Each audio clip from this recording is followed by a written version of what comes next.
여호와께서 시내산에서 모세와 말씀하실 때에 아론과 모세가 낳은 자는 이러하니라.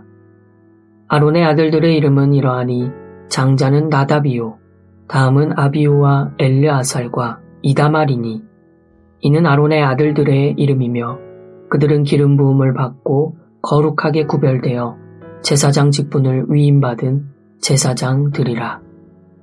나답과 아비후는 시내 광야에서 여호와 앞에 다른 불을 들이다가 여호와 앞에서 죽어 자식이 없었으며 엘르아살과 이다말이 그의 아버지 아론 앞에서 제사장의 직분을 행하였더라. 여호와께서 또 모세에게 말씀하여 이르시되 레위 지파는 나아가 제사장 아론 앞에 서서 그에게 시종하게 하라.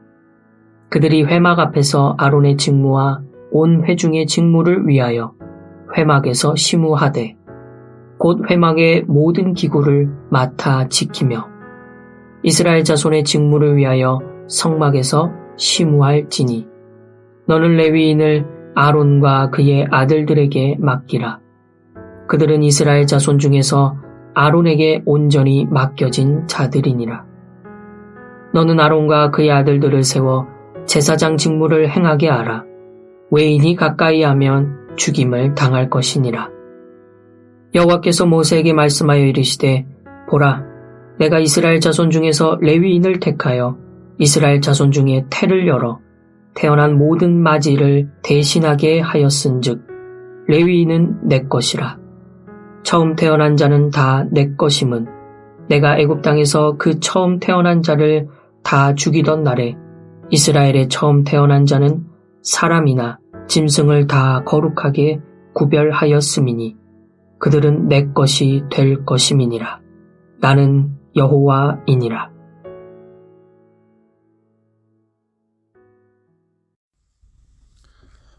오늘 새벽기도 성경 본문은 구약성경 민수기 3장 1절부터 13절까지의 말씀입니다. 광야에서 성도의 삶이라는 제목으로 말씀 증거하겠습니다. 어떤 책을 읽을 때 책의 제목을 통해 우리는 전체의 핵심 주제를 예상하고 그 책을 읽기 시작하게 됩니다.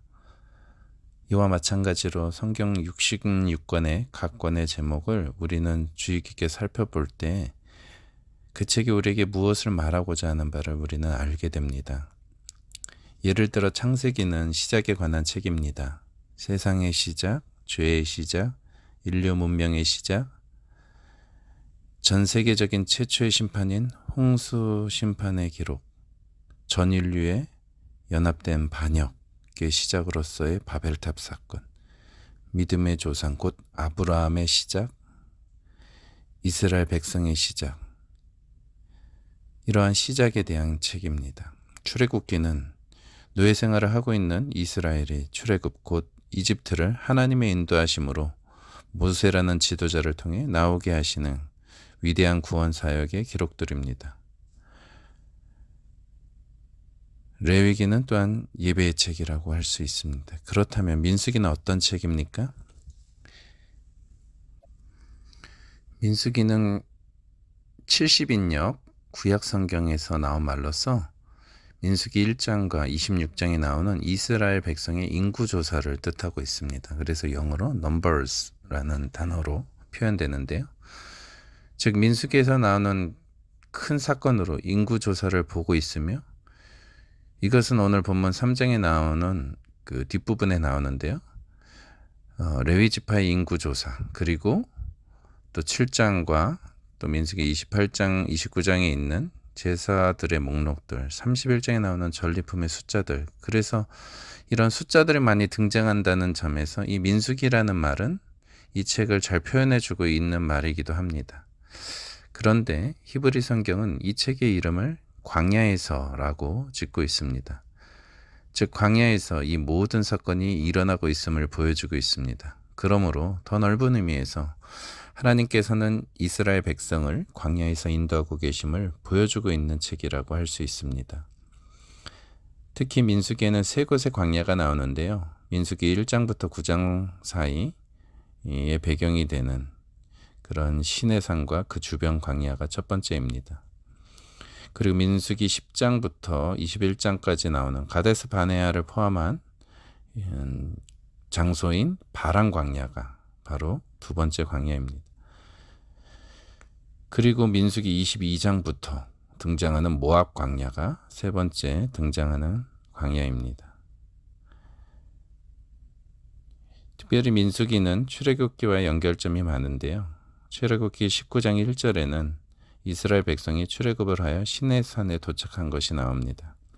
그리고 민수기 10장 10절까지 이스라엘 백성은 만 1년여 동안 시내산과 그 주변 광야에 머물고 있었음을 알게 됩니다. 왜냐하면 민수기 10장 11절에 들어서야 비로소 시내산을 출발하고 있기 때문이고요. 또한 민수기는 레위기와의 연결점을 많이 가지고 있는데요. 레위기에 나오는 율법과 민수기에 나오는 율법은 서로 보완관계를 형성하고 있습니다. 또한 시간적으로도 레위기와 민수기는 서로 중복되는 것으로 보여집니다.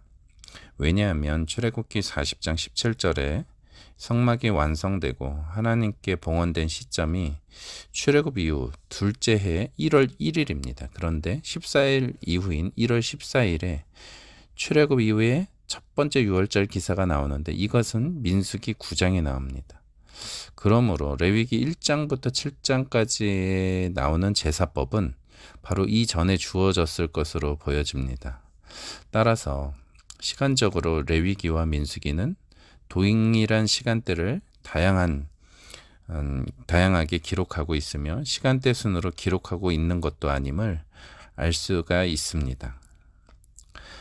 오늘 본문으로 돌아오면요. 오늘 본문은 특히 하나님께서 모세에게 말씀하시는 구절이 3번 반복되고 있습니다. 1절과 5절, 11절에 반복되어 나타나고 있는데요. 즉 이 모든 것은 하나님의 지시에 의해 수행되는 일임을 우리는 알게 됩니다. 사람의 의지와 뜻이 아니라 하나님께서는 세 부분에 걸쳐서 자신의 뜻을 계시하십니다. 첫 번째 부분은 1절부터 4절 사이에 나오는 제사장 아론과 그 자녀들에 관한 말씀입니다. 두 번째는 5절부터 10절까지 레위인에 관한 말씀입니다. 마지막 11절부터 13절까지는 모든 이스라엘 자손 가운데 레위인은 전체 이스라엘의 첫 태생을 의미하기에 하나님께 드려진 사람들임을 말씀하시는 본문입니다. 첫 번째 부분인 제사장 아론의 아들들의 이름이 4명이 나오고 있는데요. 앞에 2명인 나답과 아비후는 시내 광야에서 하나님께 금지된 불을 들이다가 주님 앞에 죽었습니다. 아마도 처음 유월절 제사 때 잘못된 제사 방식, 그 잘못된 불을 취하다가 하나님의 심판을 받았던 것으로 보여집니다. 그래서 엘르아살과 이다발만이 제사장 일을 넘겨받았고 나중에 이다말의 후손인 엘리 제사장 때 가서 이다말의 제사장 계보까지 끊어지게 됩니다. 그래서 엘르아살의 후손만이 계속 제사장으로 이어지게 됩니다. 하나님 앞에서 신약 시대의 모든 성도들은 왕 같은 제사장들입니다. 그래서 베드로전서 2장 9절에 이렇게 나옵니다. 너희는 택하신 족속이요 왕 같은 제사장들이요 거룩한 나라요 그의 소유가 된 백성이니 이는 너희를 어두운 데서 불러내어 그의 기이한 빛에 들어가게 하시니에 아름다운 덕을 선포하게 하려 하심이라. 우리 모두는 이러한 왕 같은 제사장들로서 하나님 앞에서 거룩하고 정결한 삶을 살 책임이 있습니다. 우리는 하나님의 은혜로 죄인에서 하나님의 자녀, 곧 성도가 되었습니다. 다시 말해 우리는 거룩하게 되었기 때문에 거룩해져야 한다는 의미입니다. 제자 훈련의 의미도 그렇지요. 예수님을 믿었을 때 우리는 다 예수님의 제자가 되었습니다. 그러나 제자가 되었기에 제자다운 제자의 모습으로 성숙해지려고 제자 훈련을 받는 것처럼 거룩한 제사장이 되었기에 제사장다운 모습으로 살아가야 할 몫이 우리에게 남겨져 있는 것입니다. 두 번째 구절에서 레위 지파에 대한 명령이 나옵니다. 6절에서 그들은 제사장 아론의 지도력 하에 그를 돕는 사역을 해야 함을 말해줍니다.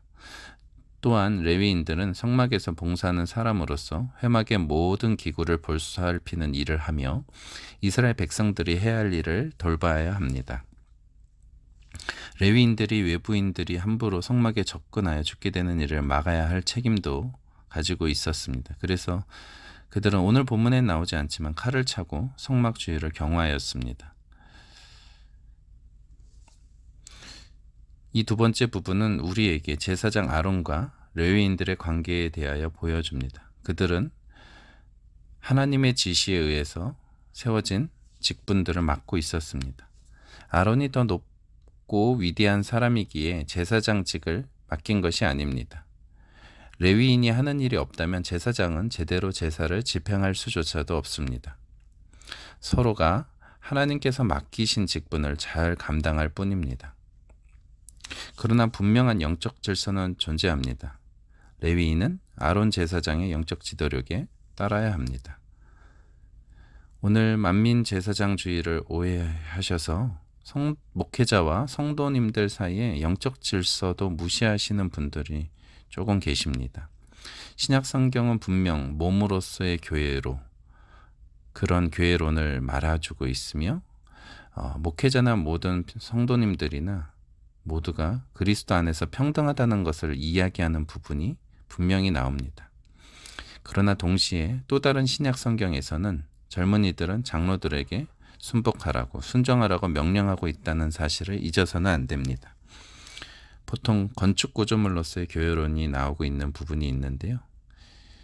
이런 표현이 있죠. 기둥 같은 야고보, 또 사도들과 선지자들의 터 위에 세워진 교회라는 구절에서 우리는 교회 구조에서 벽돌 하나가 빠지는 것과 기둥 하나가 빠지는 것의 차이를 구별할 수 있어야 합니다. 신분의 우월함과 열등함 때문에 우리가 순종하는 것이 아닙니다. 영적인 지도자들을 세우신 하나님께 순종하는 의미에서 순종하는 것입니다. 그러므로 하나님께서는 혼란의 하나님이 아니시고 영적인 질서를 세우시는 질서의 하나님 되심을 우리 모두는 기억해야 합니다.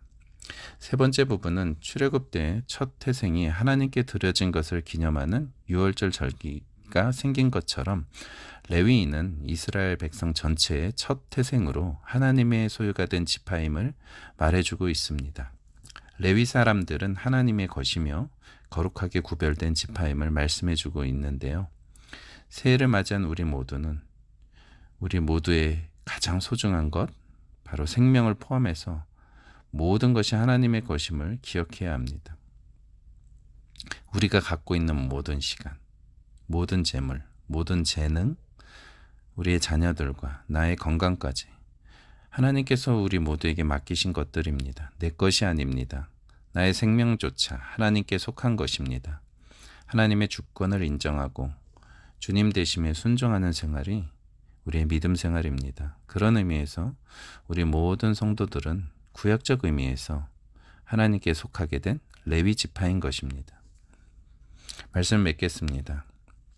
하나님께서 이스라엘 백성을 출애굽하신 이후에 시내산에서 성막을 주셨습니다. 하나님을 중심으로 예배하는 공동체가 되도록 하신 것입니다. 여러 가지 제사법과 율법을 주셨고요. 그리고 이러한 특별한 성막 제사가 지속되게 하도록 제사장들과 레위 지파를 구별하여서 세우셨습니다. 그 이유가 무엇입니까? 물론 하나님을 예배하게 하는 그 예배 자체가 1차적인 목적입니다. 그러나 그들이 광야의 여정 가운데 모든 생활의 중심에 성막이 있도록 하나님의 임재가 있도록 하시고자 의도하셨습니다. 날마다 하나님의 도움과 보호하심 없이는 광야에서 살아남을 수 없는 이스라엘 백성의 삶의 현장이었습니다.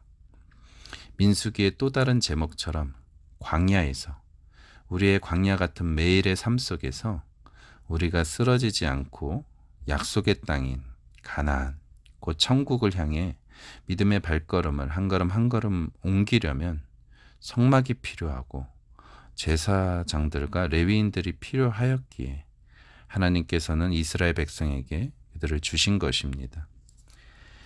신약 시대에는 우리 모두가 왕 같은 제사장으로서 하루하루 광야 같은 생활 속에서 하나님을 예배하며 하나님의 영의 인도를 받아 살아감으로 하나님께 영광 돌리는 복된 2023년도 한 해를 보내시기를 간절히 소원합니다. 기도하시겠습니다. 사랑이 많으신 하나님 아버지, 우리에게 새해를 허락하시고 오늘 하루도 새날을 주시니 감사합니다. 광야 같은 세상을 살아갈 때 가나안 땅, 곧 천국으로 이끄시는 하나님의 인도하심에 믿음으로 순종하며 우리 모두가 거룩한 삶으로 하나님께 영광 돌리는 왕같은 제사장들이 되기에 우리의 모든 것을 매순간 붙들어 주옵소서. 특별히 우리 청년들의 삶의 현장 한가운데 주님 임재하셔서 언제나 청년들과 동행하시고 믿음의 강한 군사로 붙잡아 세워 주옵소서. 하나님, 우리들의 흔들리지 않는 믿음의 모습을 보고 우리의 후손들이 우리들보다 더욱 주님을 사랑하고 섬기는 믿음의 거룩한 세대가 되도록 인도하여 주옵소서. 이 모든 말씀 우리 주 예수님의 이름으로 기도드립니다. 아멘.